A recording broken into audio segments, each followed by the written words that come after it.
Good evening. Just waiting for everyone to join in. It's Wednesday. Wednesday's hump day. Bit of brightness of the screen. Or was that too bright now, guys?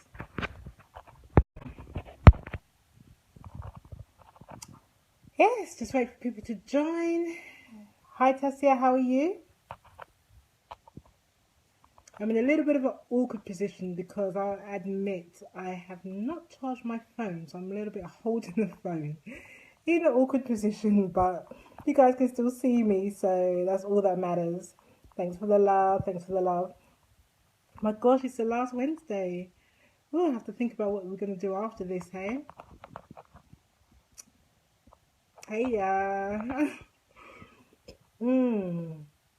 I'm considering doing a group, Tassia. Anybody else who's interested, who will join on now or later. I'm considering doing a group which is just for those, like another separate group, which is just for those who have been active and who really want to get continuous support. Like maybe just once a month. I won't do it as regularly as this. Maybe just once a month, or twice a month. We'll see for the rest of the year or for at least 6 months. What do you think about that, Tassia? Would it be something that you'd like to join in, be part of a separate mastermind group, like a business support group, outside of Fashion Africa Voices? Let me know what you think. Good idea? Great. Let's see how it all goes. Let me see if I can bring a few more people on. Waiting for Nicole to join. Okay.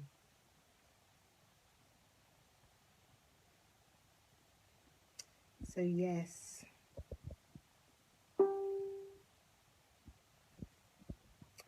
Afria. She's made a comment. Let's see what she said. It would help with motivation, right? That's great. That's great. And keep connections going. Perfect. So I think I'm kind of thinking that might be the best thing to do. Yeah, I kind of think that might be the best thing to do. So let's go. I'm just waiting for my guest to arrive.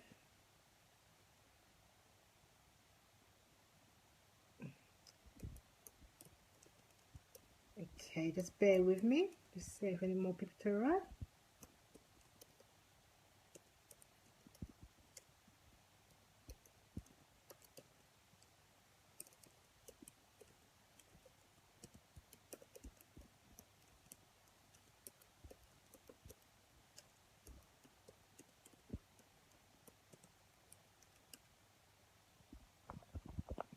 Let's see who else.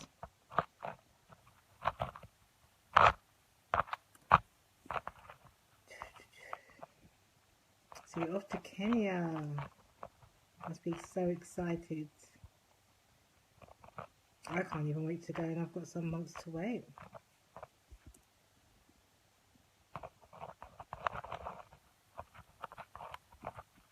Okay, but my guest is in the wrong thing.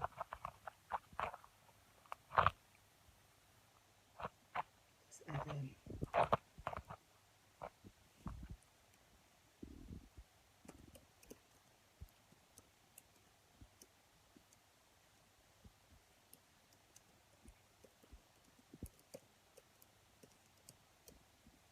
Okay, let's see who else is joining. There's somebody else here, but I'm not sure who else is here. Okay, guys, whoever is here, I want to say good evening. Okay, you hope so. We haven't booked yet, but yes, fingers crossed. End of February. Be good to get back there. Much more inspired. Oh yeah, it really is. Welcome, Andre. Thank you for joining in. Appreciate your love and support. It's always good to have your other half join in on your business things. It's very encouraging. Thank you, sweetheart. I had to shout him out, to give him some love. But yes, it really is important, Tassia. When I go on to the continent, I get so inspired. I just feel like I can do anything. I feel like I could fly if I need to. I just feel that it's the greatest opportunity, and just to make a difference and to just bring out all my creativity. So I really know how you feel.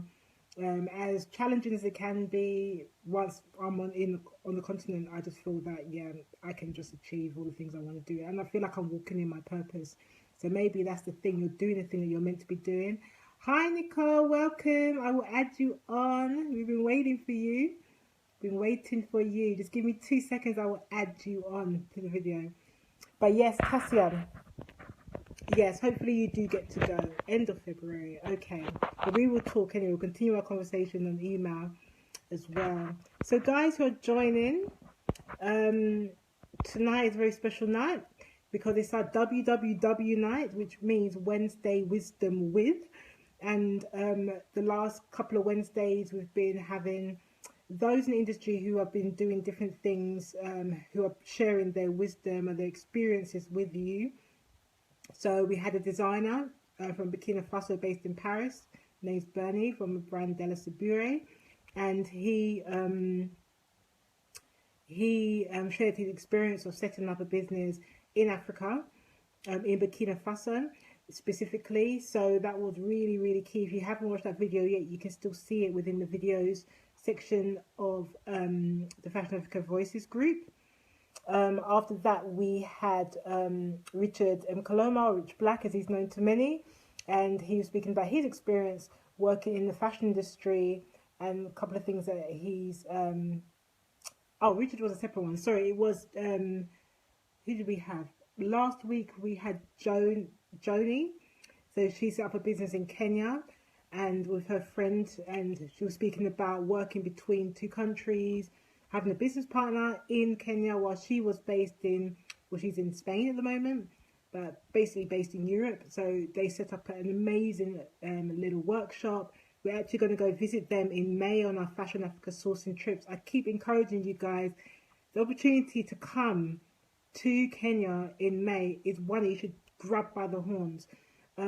It's really going to be a great opportunity. We're going to take you to all the factories which are relevant for you to meet, ones we can validate, and that we validated and can verify they are good for you. So it is an investment, but that's exactly what it is, an investment into your business. I'll personally host you, and I really want to encourage you to come along to those sourcing trips. So it's Kenya, then we're going off to Ethiopia, but it's 2 separate trips. Please inbox me if you're interested in joining, or email events@africafashionguide.com. Let me just put that in, just in case people want to do that afterwards. So I'm putting it into the chat right now. I don't know if you guys really understand the importance of visiting your supplier, producer, manufacturer, even in the general fashion industry. That's what we do. We go out and we visit our suppliers and see what they do. So it's really important, and I'm curating this for you. I've visited them all already, and I can say they're amazing. You'll love it. So anyway, so Joan came last week, on last week Wednesday, and she was speaking about her business, her setup that she has, and she's so inspiring. It's so inspiring. Watch that video from last Wednesday, and you will see exactly what I mean, and you will be inspired as well. Hi Martha, how are you? Welcome, welcome. Welcome, welcome, welcome. Okay guys, so I'm just trying to bring on Nicole. I'm inviting you. You need to receive it, so hopefully that will work soon. Just having a few challenges with tech. Nicole is going to be speaking to you guys tonight. We're going to have a nice little Q&A. I'm just waiting for her to accept. Nicole, you need to accept the request. I know you're in the group, so you just need to accept the request and you will come on video. So please check that so we can have you involved, or we won't have an interview. People really want to hear.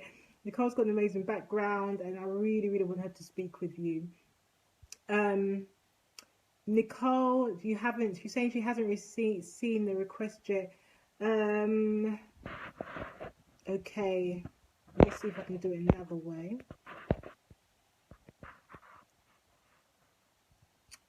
It's sent to you. It has to pop up in your I can't resend it. You'll have to it's been sent to you right now, literally, in this group, in this live, Nicole. So I can't do anything else, but you have to receive it. You just have to see it pop up on your screen.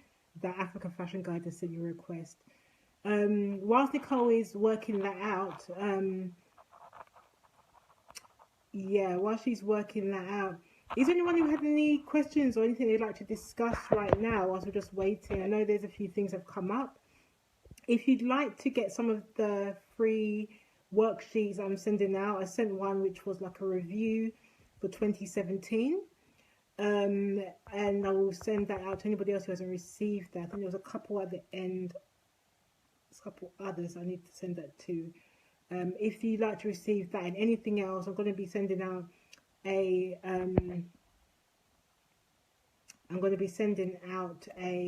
business plan, which will it's like a really, really simple business plan, just kind of get your minds together, get you thinking about what you're trying to do. So I'll be sending that out to those who've already sent their email address, and for those perfect Nicole, for those who email or won't be able to send it to you. And if you do send an email, I'll also invite you to a new group that I'm going to be setting up as well, guys. So you will be doing that, and it's going to be giving you some monthly. I've just been discussing. I think I'm going to give you like a monthly training, like what we're doing here now. But we'll go a bit more into that a bit later. Send your emails again, as I keep saying, and then you'll get all the information. Hey, Rachel, welcome, welcome, welcome, welcome. Yes, Nicole, you are on. We can all see you. Welcome, everybody, welcome, Nicole. Say hey, Nicole, hey. Nicole Pitter-Patterson, a lovely, lovely lady. Had the honor of, welcome, Nicole. Say hey, Nicole, hey. Maybe Nicole, turn on the volume on your laptop. You can hear me. If you've got your laptop on, just pull it on mute. But keep your phone perfect, because I was hearing myself. I put it on mute. Lovely. Hi, everybody. Welcome. Just turn your volume up on your phone a little bit as well, maybe. Yeah, man, it's up at the maximum on the phone. Awesome, awesome. So, guys, I'm trying to get this lady on board because I love her background. I love what she's done, and the fact that she's got quite a lot of experience in this industry, in development, women's work, and African fashion and production. So, Nicole, maybe you can explain your background. Just introduce yourself, what exactly you do, have done, maybe some countries that you've worked in or with, related. Sure. After you. Okay, well, the amazing Jacqueline and the most fantastic Africa Fashion Guide and Fashion Africa Voices. Thanks so much, and nice to see everybody. Hope everybody can hear me clearly. I'll look for the comments to see. So just a little bit about myself. I've worked in international development for like 20-something years. I worked for the UN most recently. And also I'd worked before that with USAID in the Caribbean. So across the board, I've been working with emerging enterprises, very important. A lot of social enterprises also too, working with artisans. And very much with a strong focus on the creative industry, because as I was saying to Jacqueline, I'm a true creative.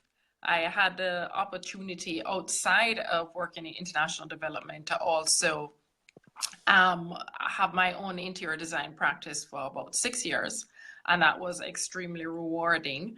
And I had some good relationships, explored. That's really where I got in, Jacqueline, into using artisanal products, you know, even for interiors and that kind of stuff. So very innovative artisanal products, using like a lot of wood and, you know, a lot of different kind of crazy awesome products from Colombia, like, you know, coconut, literally not typically what we know as coconut byproducts for furniture, but like those little seeds that they have on the top of the coconut trees that they cut into slices and do like crazy amazing things. Wow. So Most recently, I've really been working with women enterprises, especially on the continent, and also with growing and up and coming designers from, boy, a lot of countries across the continent. And yeah, so that's my background there, and really those have been emerging businesses. So it's been really excellent. I've been traveling and meeting a lot of innovative people last year, and it's just awesome. Wow, that's like the dream job, right, guys? The dream experience Yeah, job. You've had an amazing background. That's why I needed you on board to give another viewpoint to business in Africa from a design fashion point of view, and the fact that you've got your yeah, the fact that you do your interior design business as well show that you're also very hands on. So it's not just office work or whatever. You're very hands on, which is really important. You worked with yeah, travel the country. Again, I keep saying to everybody the importance of going there, being present in these countries that you want to work with on a continent is so key. And I do not accept anybody who doesn't do that. hmm, So for it's sure. important. So don't think you can get away with it without going there, Yeah. stepping onto the continent at least in one country. So Nicole, please, Nicole, please, could you? Oh, excuse me, I'm just getting. Somebody's beeping. I can pick up on that point that you were just saying there, Jacqueline, in Mm, terms of, having that on site, actually going and understanding, in terms of what the constraints and the limitations are.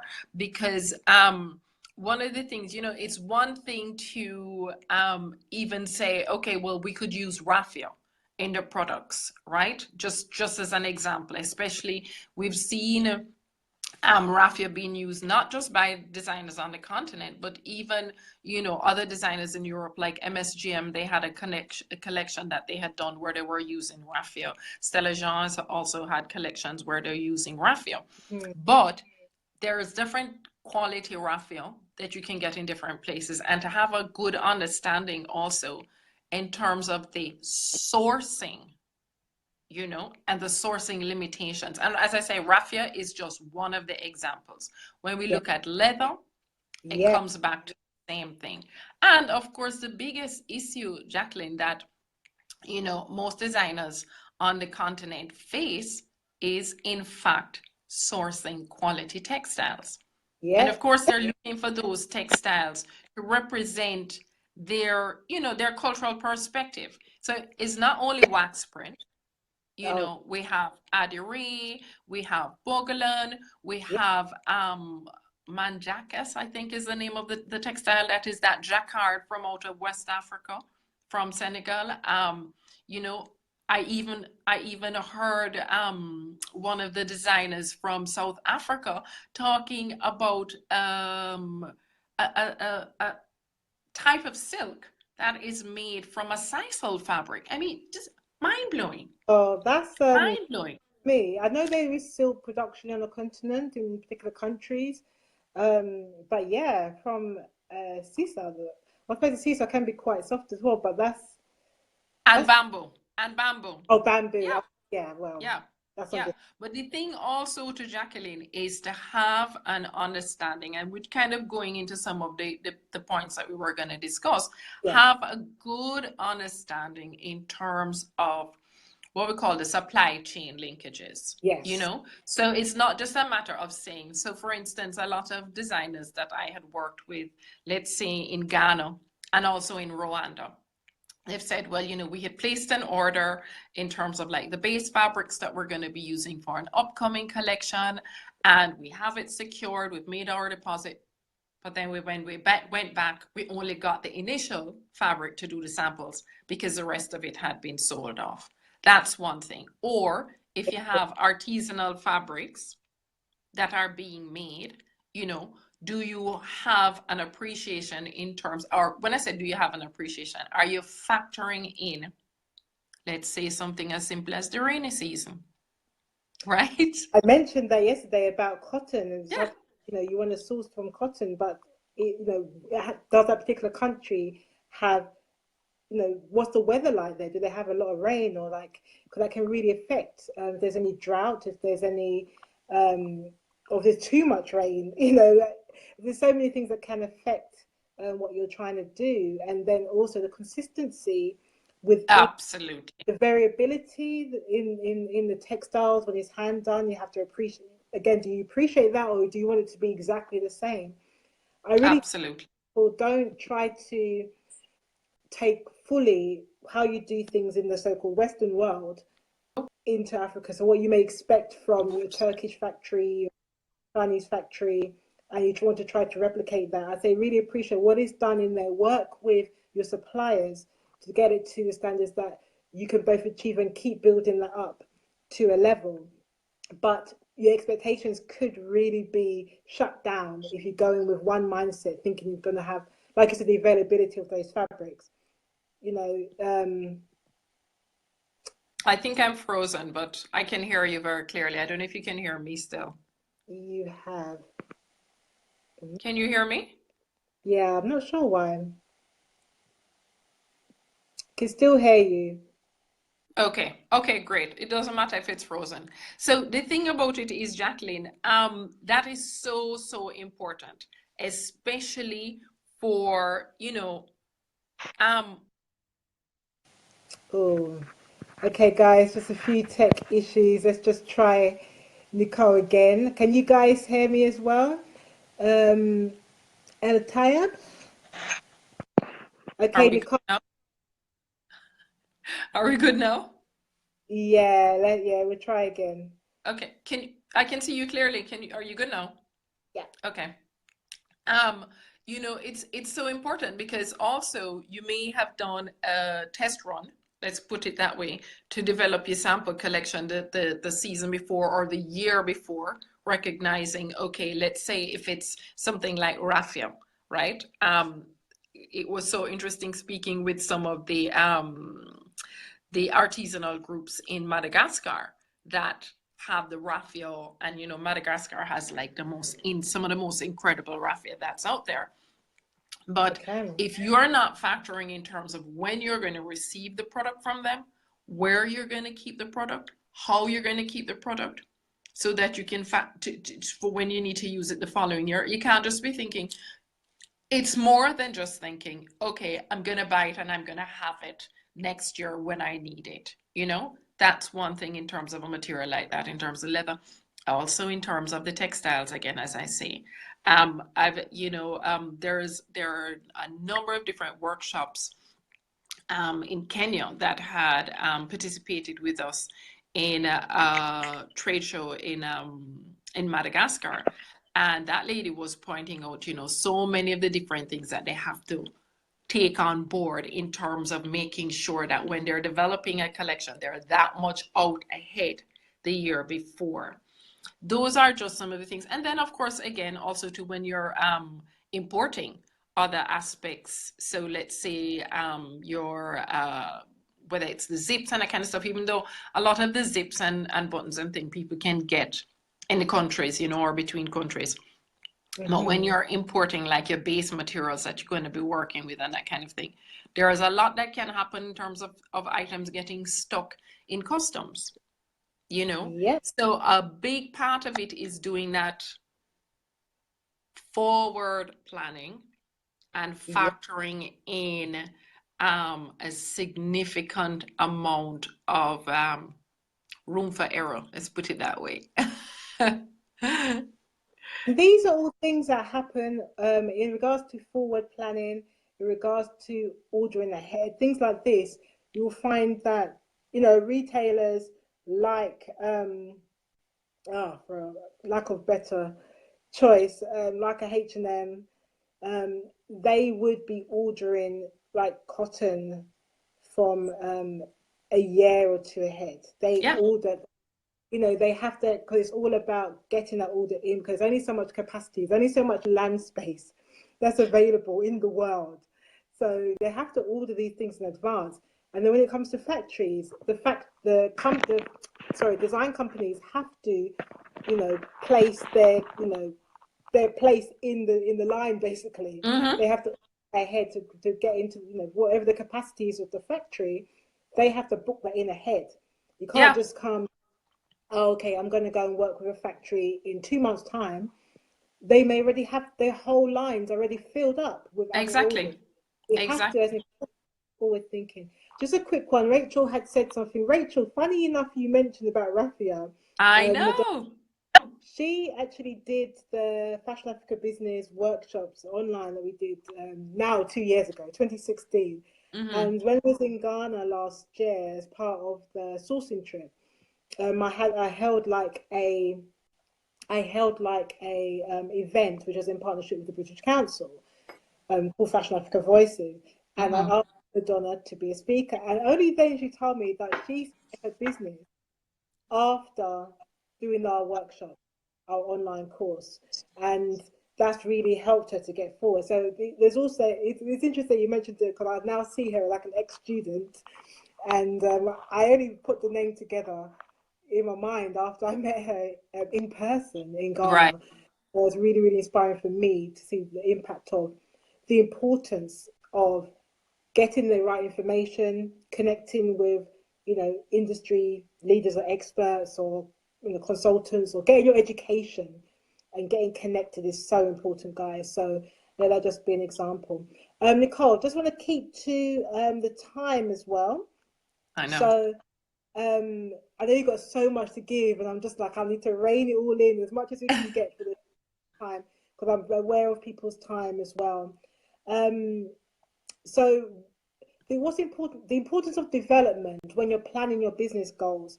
So what's the best approach to make that effective?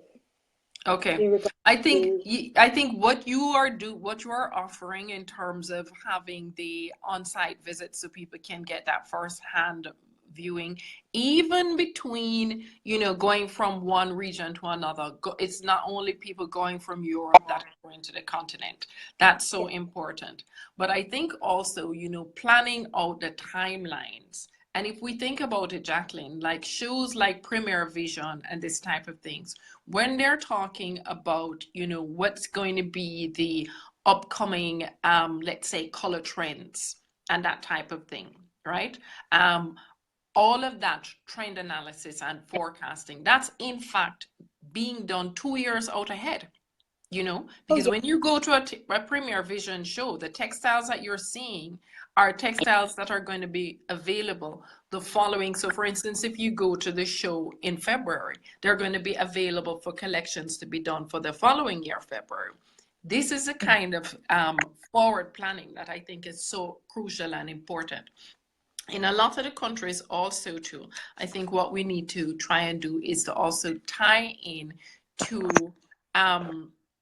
get a real thorough understanding in terms of what the customs and trading regulations and issues are, because we need to, we're talking about business, so we're not talking about suitcase export, right? And so no, it's the reality of it, because many start that way. Yeah, we do, but at the same time also too, even for instance, like there have been some cases where we've had designers on some projects I was working on that are coming in for a trade show and that kind of thing. I mean, and this is just a customs type issue. You have to come with your paperwork that clearly says, listen, the items are not for sale, they're only for export and they will be taken back out of the country, that type of thing. So the forward planning and understanding the whole timeline, the forecasting, the planning of your collection, really a whole entire year before. So you have, and if you think about it now, because we have to source the textiles, we're really talking a year and a half before, and then also too, because what we're really talking about, which I think just going on to in terms of what is some of the positives, right? So responding to these kind of challenges is the fact that working particularly on the continent and the materials, the all of the different kind of textiles, and whether it's yarns and different types of things like that, what they're really doing is they epitomize luxury cultural products, right? Yes. Because what does luxury mean? Okay. And what they also epitomize is the height of slow fashion. So what we Yes. need to there focus also on is that we need to there be focusing on smaller quantities, Yes. higher quality finish, Yes. and holding that within price point. Most definitely. Thank you for saying that. Because I say to people, because of the nature of the product, because of the fact that they're going to have to start small, they need to add the value to their product, price it Mm-hmm. high, add the value from the fact that it is handcrafted, from the fact that it is made in Africa. It's not fast fashion, it's slow fashion, and sell it in as luxury. Yes, there are ways of doing things. You can use wax print and people make the dresses, and that's become very popular, especially in the US. They're buying that all day long. Anything Mm-hmm. wax print dresses, wax print shirts, whatever it may be, they're really loving that. But if you want to work with the artisans and so forth, you're selling this in as part of your business models, strategy, your sales point, your USP, your value addition. And that's part of Absolutely.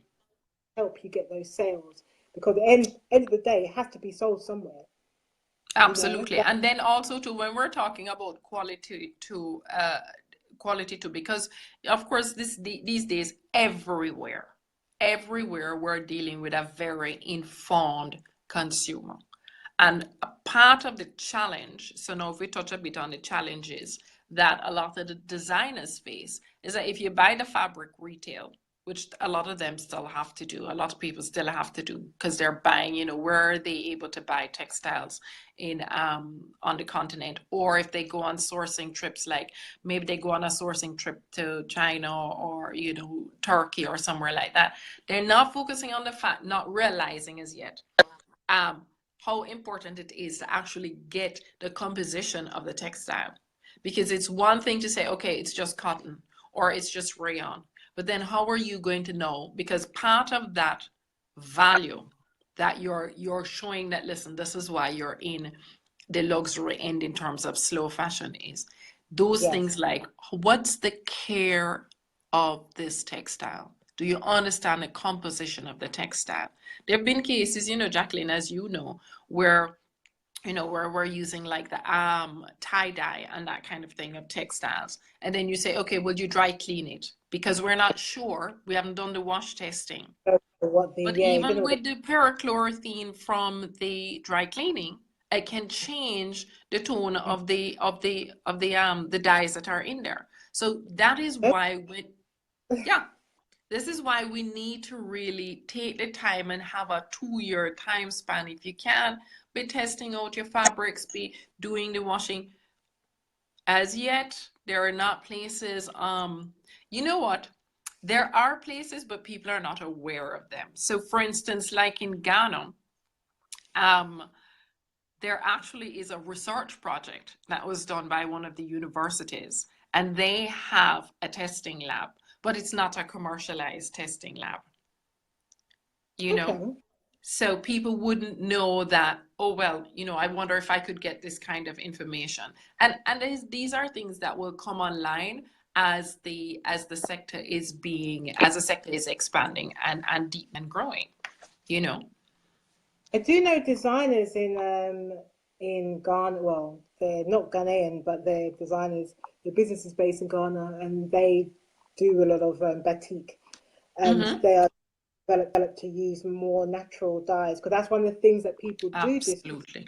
because a lot of these dyes are imported from China, and they want to do more local dyeing and using more local, like plants or extra whatever it may be, Absolutely. to Yep. produce it. And it's more from an ethical point of view, and also Absolutely. do as much as you can there in one place. You won't have these challenges, which may be of bringing in your zips, bringing in your dyes, having this available, having that available. If you can have it all there, then you're better off. Um, so No, where, you're spot on, Jacqueline. And I think what we're saying is that in terms of that development and planning, what it means is that you are in a continuous cycle. You may have a certain time frame that you're taking for, okay, I've designed my collection, I've then produced my collection, and then I'm showing my collection.